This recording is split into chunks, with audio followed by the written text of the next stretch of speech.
prescription for a healthy city. Please join with me in welcoming to the podium Dr. Walsh.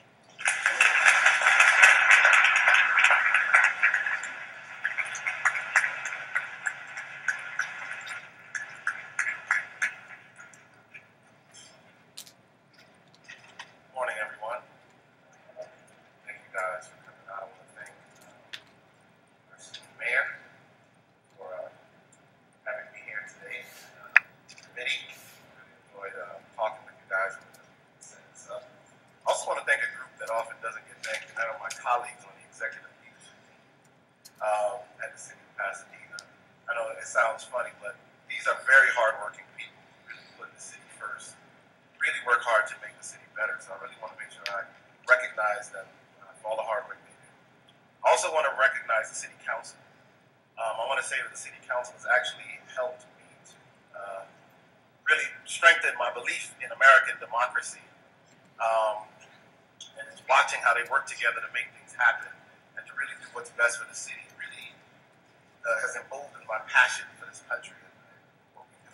So I thank the city council as well for all the hard work they put in. With that said, we're going to get into our talk. And I was given this topic, the prescription for a healthy city, but I like the topic because I want to take us somewhere with this. And I'm going to start off in the book of Luke, the 19th chapter. Don't worry, this is not a sermon. But, you know, a little Bible at a prayer breakfast probably doesn't hurt. In Luke 19, the 41st verse, the Bible is speaking of Jesus, and it says, when he approached Jerusalem, he saw the city, and known in this day, even you, the things which make for peace. But now they have been hidden from your eyes. Jesus is sitting above, looking down at the beautiful city of Jerusalem, a city whose name literally means peace. As he looks at the city and he realizes what is to come upon the city, like most cities in world history, Jerusalem really is no different, except that it is a holy city by three of the major religions in the world. He looks down and he recognizes that peace has left the city. It's occupied at this time by the Roman Empire, and Rome eventually is going to fight the uprisings that continue to happen in Jerusalem. And as he looks at the city, he weeps. And there are only 2 times in the Bible that Jesus is recorded to have wept. This is one of them. And the other time, of course, is outside of the tomb of Lazarus. He can't stand the pain, and as he, in his prophetic eye, looks down through history and sees all of the suffering that would come to earth, and what makes for a healthy city? Well, there are a lot of things that we do, and so Forbes produces a list of healthy cities, and they use some of these things to predict it. And Washington, D.C. has won 2 years in a row, and in 2010, Washington, D.C. dropped down to number 2, and Minneapolis, Minnesota jumped up to number 1. There's a picture here. And some of the things that they say make for a healthy city are open spaces, walking and biking trails, the health of individuals, quality healthcare services, access to fresh fruits and vegetables. All our low smoking rates are very important, low rates of certain diseases. All of these things are factored in, and they come up with these lists, and they say these are the healthiest cities in America. And of course, all of these things are critically important. And in fact, I love this city because the city has most of these things in place.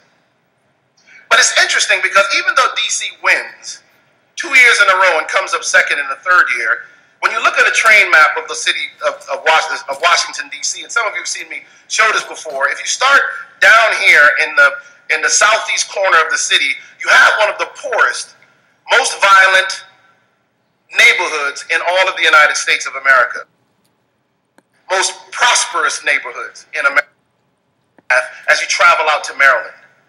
For every mile you travel. In fact, the average suburbanite near the Shady Grove station will live 20 years longer than the typical city dweller around Capitol Heights. And they won the healthiest city 2 years in a row.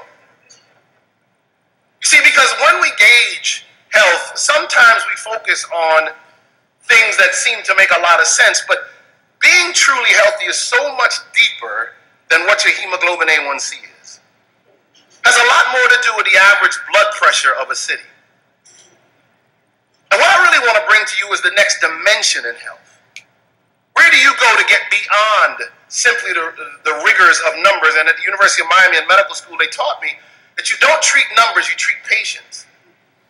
People run up to me all the time. It's only one of the bad things about people knowing I'm a doctor in the city is I literally will be out to eat somewhere and someone will sit next to me and say, you know, my cholesterol was checked and it's 300.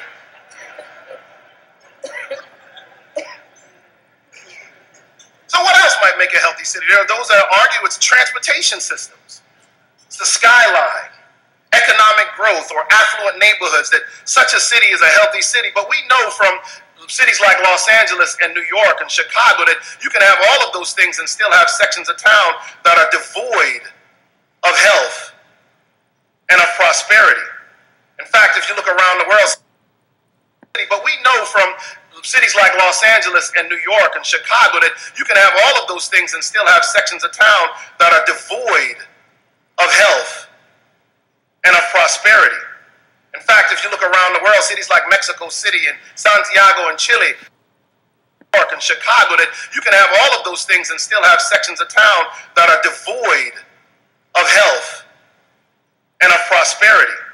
In fact, if you look around the world, cities like Mexico City and Santiago and Chile are cities that have Chicago, that you can have all of those things and still have sections of town that are devoid of health and of prosperity. In fact, if you look around the world, cities like Mexico City and Santiago and Chile are cities that have these incredible who's who in the city. These incredible splits in who's who in the city. So if we speak about then the built environment, again, Jesus in Mark 13. So if we speak about then the built environment, do you see these great buildings? Not in Mark 13, verse 1, he says, as he was going out of the temple, great privilege I had. Now, my mother was a single mother. Do you see these great splits in who's who in the city and of prosperity? In fact, if you look around the world, cities like Mexico are devoid of health, a healthy city. But we know from cities like Los Angeles and New York and Chicago that you can have all of those things and still have sections of town that are devoid of health and of prosperity. It's in Mark 13, splits in who's who in the city. So if we speak about then the built environment, again, Jesus in Mark 13,